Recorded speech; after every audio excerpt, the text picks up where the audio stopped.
Hello everyone. Today we are here to discuss the best practices as far as angle slurry valves are concerned which are used in alumina plants. The best practices in design, manufacturing, installation and inspection along with maintenance of these valves. Just to briefly introduce ourselves, the promoters have been in this industry since 1911 and manufacturing industrial valves since 1969. It's a knowledge-driven organization and supplying angle slurry valves to alumina industry since 1989. As on the date, all the alumina plants of India are using our valves currently as we discuss. We live by our slogan of services that counts. Here are some photographs of early tank bottom valves and testing that used to be happening in the olden times. We are driven by a mission to be innovative organization so as we are able to give highest level of customer delight by providing customized solutions at genuine prices. The kind of valves that we manufacture include nickel line valves for highly corrosive and erosive services, monal metal valves for corrosive applications and brine application, titanium valves for corrosive services, valves for hydrogen services, valves for chlorine services, and pressure seal valves. The common issues that angle slurry valves in the alumina plants face today are as here: body erosion, spindle breakage, passing of the valves, leakage in the gland area, and gearbox failures. These problems we have found out of our experience of working with alumina industry over the decades, and we have come out with solutions that we can build in from the design side and also what can be incorporated from your side as users. Let us discuss all of them one by one. Countering the body erosion problem. You can see in the photograph number 1, this is a bayonet where there is erosion happening at the bayonet side. This is the erosion that is happening in a straight through valve. This is another erosion that is happening over here, and this is a very typical scenario where the entire body gets eroded in a matter of days, and this is a 600 class application valves that is used. Now, what are we doing to counter it? We do 3D modeling. There is a lot of accuracy that we build as far as the flange dimensions and the parallelity and the degree of two flanges is concerned. The shell thickness that we put in these valves is twice to API 600 instead of twice to NSFE 16.34, and we go beyond this also many a times when the application and when there is erosion is much higher in specific areas. There is a top side access to the flange given so as there is ease of maintenance, and each and every wetted casting is checked, used for internal defects, subsurface defects and surface defects using various scientific methods. We'll talk about the protective ring and the glass plate coating in the slides to come. This is what we mean by a protective ring. Now, whenever there is a change in the flow cross-sectional area or the internal geometry of the valve contours, and there is turbulence that gets created in the fluids. Because of this turbulence, there is erosion that happens. To counter this erosion, what we have put in is this press fit replaceable protective ring. This is at the area where there is a sudden change as far as the geometry is concerned. Because of this protective ring, the erosion does not happen or it slows down. The kind of materials that we use in this protective ring includes tungsten carbide coated material, boron carbide coated material, high manganese steel. And over a period of time, what happens is, if at all there is erosion happening in this area, this ring can be replaced at protective maintenance times, preventive maintenance times, and thus the life of the valve drastically increases. The second one is an application that we have supplied in Utkal very recently, where internals of the entire valve is coated by glass plate coating. Because there was a lot of erosion happening over here, this valve is right now under use and under testing at Utkal. Apart from this, we do a lot of 3D modeling as we had been discussing. This is the 3D model of a straight through valve where you can see this is the Venturi pattern, this is the end-to-end dimensions, but it doesn't end there. After the 3D modeling, CFD analysis is done and the flow patterns is understood and the turbulent area is found out. Based on this there are changes that are made as far as the internal geometries and the flow path is concerned. So as the velocity of the fluid is reduced, and if at all there are areas where there is erosion that is anyways going to happen, we increase the shell thickness in this area so as the life of the valve drastically increases. This is another CFD analysis of three-way angle valve. As you can see, there is a drastic reduction of before and after the 3D modeling, and the internal contour changes are happening.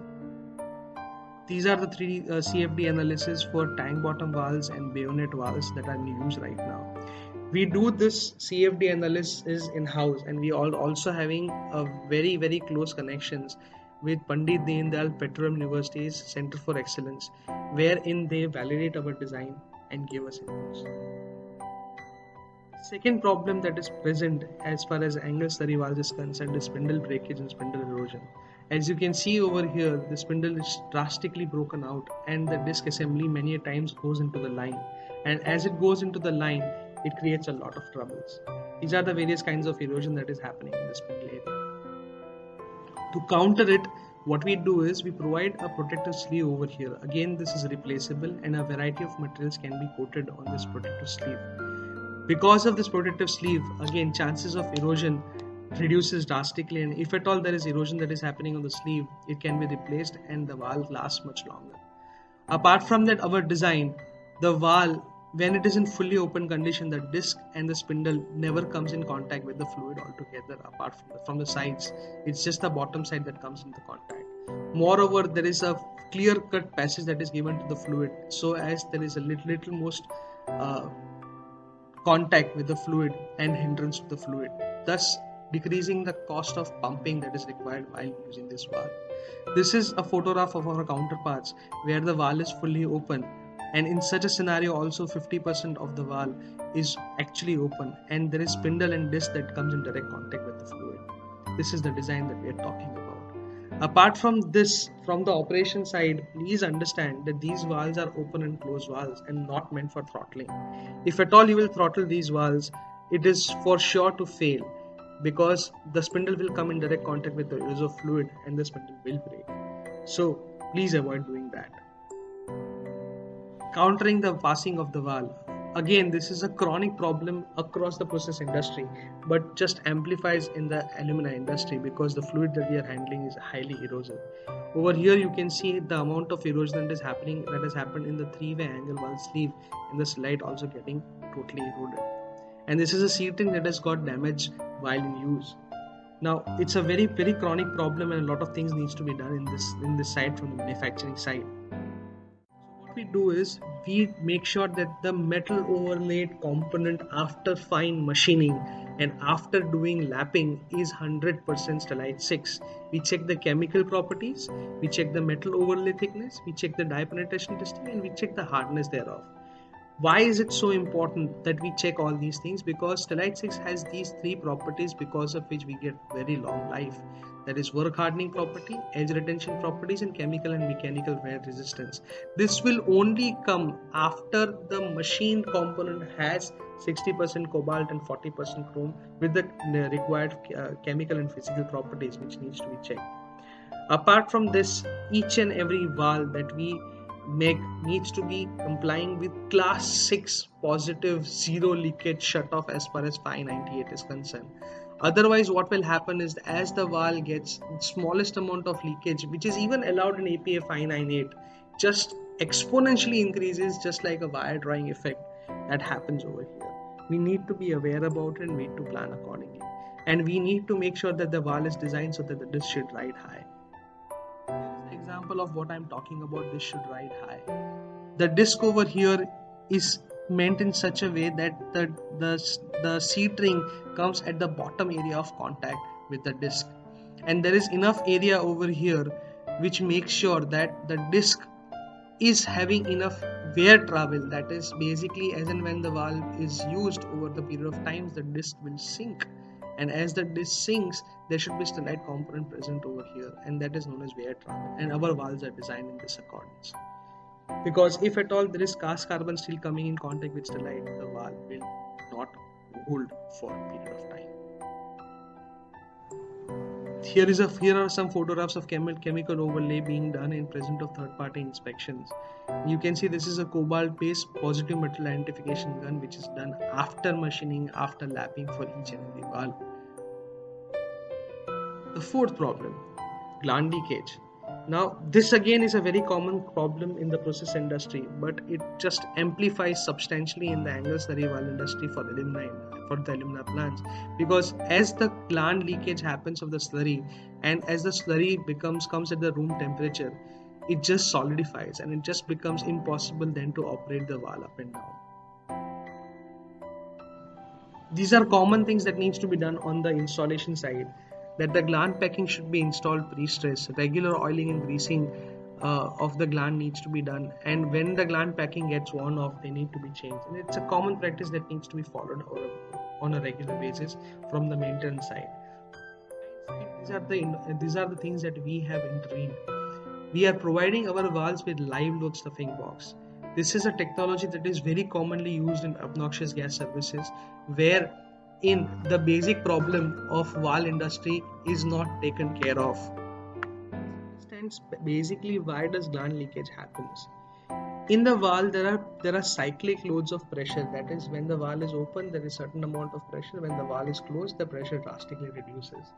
Similarly, apart from this, there are other vibratory equipment that are around the valve. All these creates vibrations, and because of these vibrations, these nuts get loosened up. To counter this, what we provide is a set of pellevel washers of a specific area design, so as they are able to counter these cyclic loads depending on the size and pressure class of the valve, and they are specifically tightened at a specific torque so as they are able to counter these things. And because of this, all the cyclic and vibratory loads are taken up by this vibratory washers, spring pellevel washers, and all those do not get transmitted to the nut and it doesn't get loosened up. Because of this, the gland packing doesn't get loosened up and the valve works out. But then still there is one more thing that needs to be done, that is greasing of this gland area. For that, we provide a greasing duct, wherein the greasing can be done using a simple grease gun, and there is an NRV placed over here so that the greasing can be done as the valve is in operation. Grease gets stored as on the lantern ring area and the valve works on live and the preventive maintenance is done while the valve is in operation. This is something that we have learned from our experience of supplying valves for hydrogen services, chlorine services, where we need to do helium leak test, that is a fugitive emission test, where 10 raised to minus 7 cc of helium to cc of air leakage from any area including the gland area is just a reject. We do something that is known as submerged water air test in these valves to check about the sturdiness of the gland and gland area and the live load stuffing. The fifth most common problem in the alumina industry is the gearbox failure. You can see how the gears have worn off. This is a very common problem over here where both the parties are to be blamed, that is the manufacturers and also from the. Now please note that the valves are designed in such a way that any load more than 35 kg, if it is applied on the rim of the gearbox, the gearbox will fail. And it is designed in such a way as a fail-safe arrangement. This is as per the EIL specifications and MSSSP specifications in the valve industry. So if at all this does not fail, the spindle will get bent, and if the spindle gets bent, then it's a big havoc because the valve will never open after that. In case the gearbox fails, you can really reinstall another gearbox on the same system very quickly and the valve can be operated. So it's a fail-safe arrangement. But still, from the manufacturing side, we have tried to understand what exactly is the problem when the operator tries to operate the valve. Many a times the valve gets jammed on the seating area, and out of the lack of training of the operator, they use hammers, 15 kilo hammers on the seat on the pinion. Because of this, it fails. All that is required is a smart operator and skilled valve operator who can dislodge the jammed seats and the seat ring and disc very easily using a small hammer. But still, there is a way out. We have designed worm wheel gearbox which have much higher capacity as compared to bevel gearbox, and the gearbox are so designed that they can be operated using impact wrenches. Now this is a very common device which a single person can use to operate the valve and make sure that the torque is not beyond the specific limited level, and thus making sure that the gearbox does not fail. Talk about our internal quality system. We are an ISO 9001 company since 1999, and we are right now in implementation of OSHA's 45001 and ISO 14001 in our organization. We have been continuously challenged in the alumina industry regularly, and we have been able to send benchmarks which are in the internal inspection systems and third-party inspection system, which our international counterparts have also not been able to match, because we are being challenged in such a way. Our internal quality reports as follows. Each and every valve is maintained with a specific serial number, and the record thereof is maintained for 10 years plus. 42 dimensional and operational criteria are checked for each and every valve, and they are reported. Chemical and physical properties of each component that is used in valve is recorded and submitted to our clients before the dispatch really happens. This record helps the client to find out from where each and every material was sourced and what were the physical properties thereof, which can be cross-related, and if at all there is a need to buy, they can contact us or our sub-suppliers directly for these. These are some of the customer satisfaction review forms of our alumina plant industry biggies. Mr. P. Chaturvedi was retired very recently as joint president at Hindalco Renukoot. Dr. Mukesh Kumar was the CEO of Vedanta Alumina Limited for a period of time after which he retired. This is another product life cycle testing where the valves were used in HCF precipitation areas and in white areas, and they have given excellent services beyond 2 years, and many of these valves are still operational after 7 to 8 years. As of lately, we have also been asked to provide services of revitalization and upgradation of valves as per MSS SP 92. ASME and IBS standard specification. These are some of the valves that were supplied by us around 10 years ago, and we had been asked to revamp them and upgrade them and again give them with guarantees for 1 year plus. We have done such services for our brand valves and also valves of our counterparts. Recently, we have started providing such services at the location of the client as well, apart from supply of these used valves at our works and upgrading them. This is a photograph of a 3D model of the triple offset metal seated butterfly valve, which was designed by our engineer, and this is the photograph of the engineer and the valve just before packing that was dispatched. These valves are as on the date in use in Vedanta line. These are various 3D modeling that are happening and CFD analysis for various stress analysis, FEA analysis for various components of valves that we do at in-house and also in association with Center for Design Research, Siemens Center for Excellence at PDPU. We have in-house NDT facilities including ultrasound testing, magnetic particle testing, dye penetration testing, and viewing facilities for radiography. We also have hardness testing facility and paint check facility in-house. All our manpower and approved procedures are as per ASNT, ASME guidelines, and they are approved, and they are working with professionals who are also certified for doing these. So these are some of the photographs of our machine shop, and this is the large DRO operated boring machine which has the capacity to machine valves up to 48 inches. These are straight through valves, 100 in number around, which are ready in the assembly stage and before the testing. This is semi-automated testing rig wherein 90-degree angle valve of 150 class 300 mm is right now getting tested. These are some of the valves which are installed at our client's place. These are 300 class 250 mm 3-way angle valve which are clicked just before they were packed. These are one of the largest size of valve manufactured, angle slurry valve which are manufactured in India. That is 400 mm 300 class 3-way angle valve. Each valve in open condition is about 15 feet high and each valve weighs 2.5 tons. This is right now in use in medium pressure digestion at Hindalco Renukoot. These are some of the valves that have been developed.